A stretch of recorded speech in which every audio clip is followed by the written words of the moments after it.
Cuando un campesino resulta ateo, es el más grande de los apóstatas. ¿Por qué? Porque el campesino, podríamos decir, fue el primero de los biólogos y vio la grandeza de la naturaleza, y la naturaleza, pues indudablemente, nos va a hablar siempre de su creador.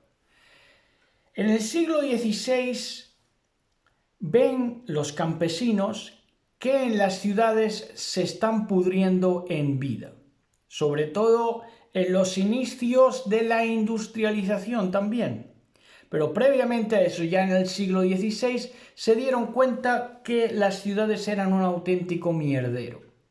La gente no se hartaba ni de lavarse hasta bien entrado el siglo XX. Entonces había epidemias, falta de higiene, matanzas por doquier también desde el siglo XVI y también malas cosechas que derivaban de las maldiciones sucintas a no respetar el orden, la naturaleza. Entonces vuelven al campo. Esos campesinos pues volvieron al campo, por eso son campesinos, volvieron al campo y se hacen ganaderos, agricultores o terratenientes. Y muchos de estos que vuelven al campo, campesinos, eran del clero y de la nobleza. Por eso tuvieron recursos para volver al campo. Otros no pudieron hacerlo y se quedaron para podrirse en vida en las ciudades. Estos ganaderos, terratenientes, agricultores son las actuales casas señoriales, en las que hay marcas de vino, diferentes marcas para los supermercados, ganaderías, marcas de supermercados, ¿verdad? Y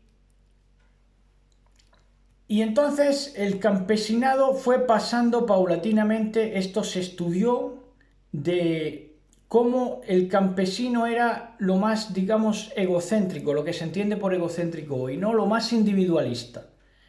Pero del individualismo del campesinado, el campesinado ya se trasladó al favorecimiento de lo socioeconómico político y ya se involucró en política. Ya no respetaba su propia individualidad, sino que quiso favorecer a los poderes fácticos, económicos y sociales. Entonces, los descendientes de estos campesinos fueron los mejores y casi exclusivizados que estuvieron haciendo carreras universitarias durante todo el siglo XX. Derivan de estas casas señoriales que se establecieron en el siglo XVI. Entonces, cuando se dice, no, ¿a qué se dedicó tu padre o tu abuelo? No, ellos vivieron del campo, y te lo dicen en un tono como si comportara que vivir en el campo fuera llevar una vida sencilla, austera. Austera muchas veces sí, pero por tacañería y por terquedad, pero no significa sencillez. El campo no significa sencillez al día de hoy. Entonces, sus descendientes de estos campesinos, las mejores y casi exclusivas carreras cuando no había demandas de carreras, por lo tanto eran más fáciles de sacar. Y se movieron en la consabida terquedad ancestral.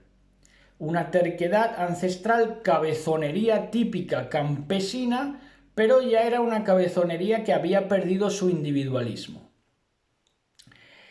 Era una terquedad más bien ya orientada a relacionarse al mantenimiento de supersticiones, esto es, ídolos, vírgenes a las que atribuían, pues esto, las buenas cosechas, lo que ha hecho siempre la ancestralidad terca, ¿verdad?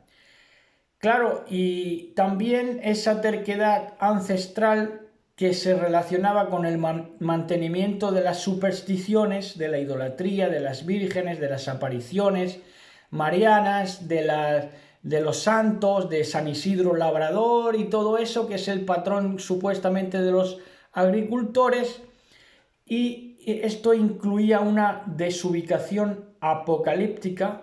En los pocos que salieron de esa superstición terca y ancestral, que tenía que ver, por supuesto, con el catolicismo de la época, un catolicismo feudalizante, nobleza, clero, ¿verdad? Y pueblo llano. Y entonces, los pocos que salieron de eso y gustaron un poco de la reforma, se desubicaron por completo en la tendencia a entender el apocalipsis como que deben salir a las montañas. Y eso hasta el día de hoy está inculcado, inclusive el mesianismo, que ha sido lo más postrero de la reforma, ha incurrido en este error de interpretar Mateo 24 para este tiempo.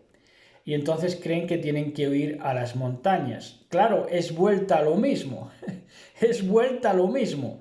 Entienden el ciclo, ¿no? Ahora, están entendiendo que muchos que tienen que ir a establecimientos en el campo, a refugios en el campo, pero claro, no saben que esto ya lo hicieron los campesinos, que son las actuales casas señoriales que le trabajan a la bestia. Así que fíjense ustedes por dónde va la cosa. Shalom, shalom.